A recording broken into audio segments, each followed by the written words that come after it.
Refuge, what have you guys been up to? We've missed you. Man, if you haven't yet, go outside. It has been beautiful and it's looks like rain's coming, so take advantage of beautiful, beautiful days when you can. Man, we loved having some time to hang out with y'all Saturday night doing the movie night. Hope you enjoyed those treats.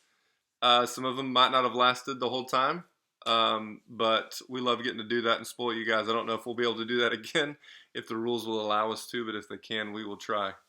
Well, tonight I'm going to do a little bit of an intro, what you're going to be talking about in your small groups, and then we will wrap up with another game, and you're definitely going to want to stay for this one. We've thrown even more money at it, just trying to make it as cool and as exciting as possible.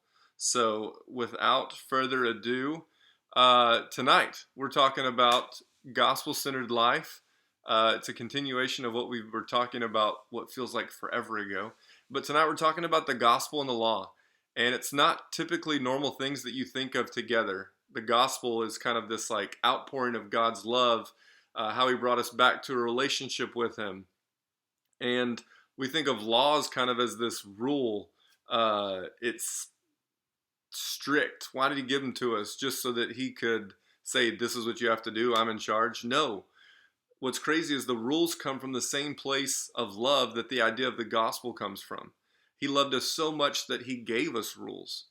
There's freedom in rules. If I know what the rules are, I know what's okay or I know what's not okay. We acknowledge him as our creator, so wouldn't it make sense to have him help us live our lives? When the iPhone first came out, if Steve Jobs told you how to use it, you would listen to him. Why? Because he created it. God created us. Listening to and obeying him and obeying his laws are only going to lead to a better life. And so you're going to talk about this more as a group, and I can't wait to hear from your leaders how that goes.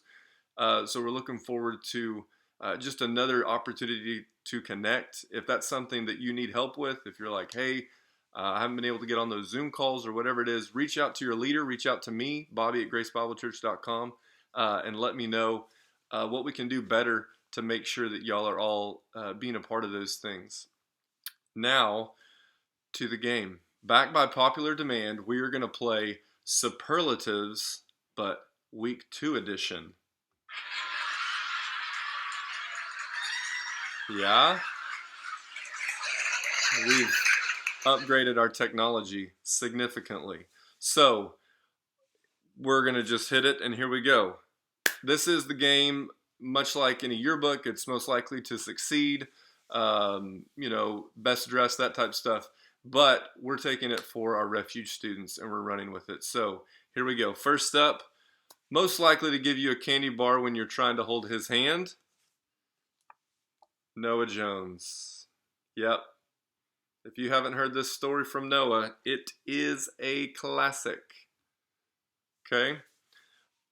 Next up, most likely to be seen going through the Cane's drive-thru on a horse, Peyton Pierce.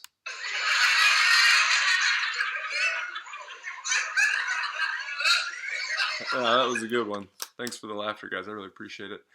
Most likely to question why Long John Silver's isn't considered an essential business. Yep, you know it's coming.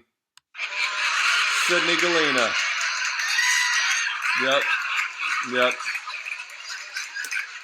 She loves Long John Silver's. Most likely to give you popcorn when you're trying to hold his hand, Noah Jones. Yep. Classic. Most likely to emerge from this with the cleanest teeth out of all of us. That's right. Will and Isabel Spencer. Their mom is a dental hygienist school, and so she gets to practice on them all the time since they're quarantined, so their teeth are going to be better for it. Next up, most likely to have consumed his entire stockpile of snacks all in the first day. Yep.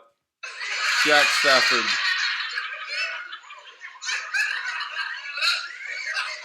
He's a snacker. All right, most likely to have saved a ton of money on shampoo because she's stopped washing her hair. Yeah, this was a confession that she made to us. Sarah Holcomb.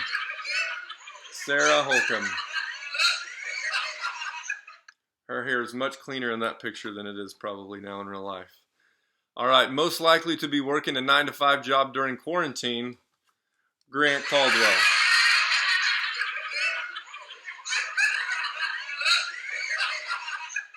Not only because he's a hard worker, but I think he would probably also struggle just staying at home and doing nothing. I think I can say that pretty confidently. All right, next one. Most likely to wear a mascot head as their virus face mask, Scarlett Allen. Imagine laughter now. Perfect. Next.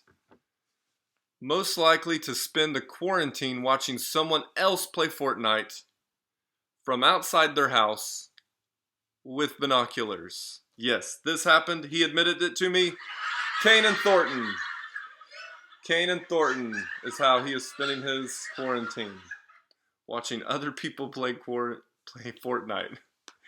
All right, next up. Most likely to be the reason that you can't find gummy bears at the Douglas Cafe, Kaylin Sunda.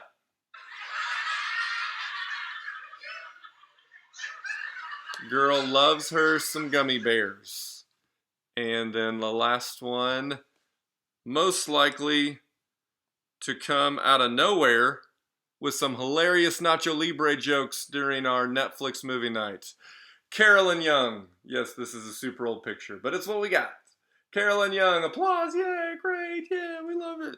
So guys, I know you love that game. You love that game. So just one more time, I ask that you just give it up for all of these students for their participation. Great job. All of you. Great job. Well done.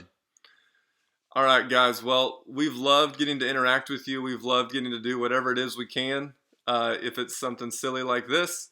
But we do want to wrap up with a callback to the very first one of these that we did. When we did it, we said, okay, we want you to be practicing a skill. We issued a challenge.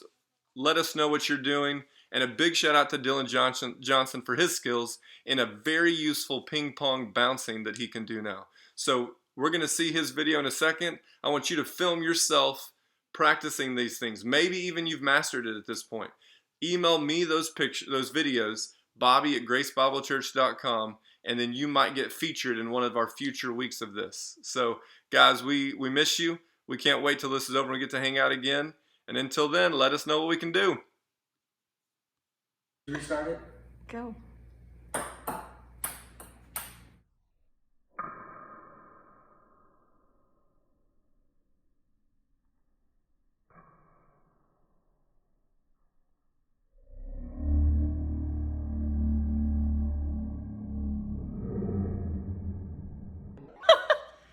Stop the video. In other quarantine news, I've now achieved a status that every youth pastor dreams of. I received my first piece of fan mail. Thank you, Peyton Pierce. It might say Lauren, but it's fan mail to me, Bobby Austin. So Peyton, thank you so much.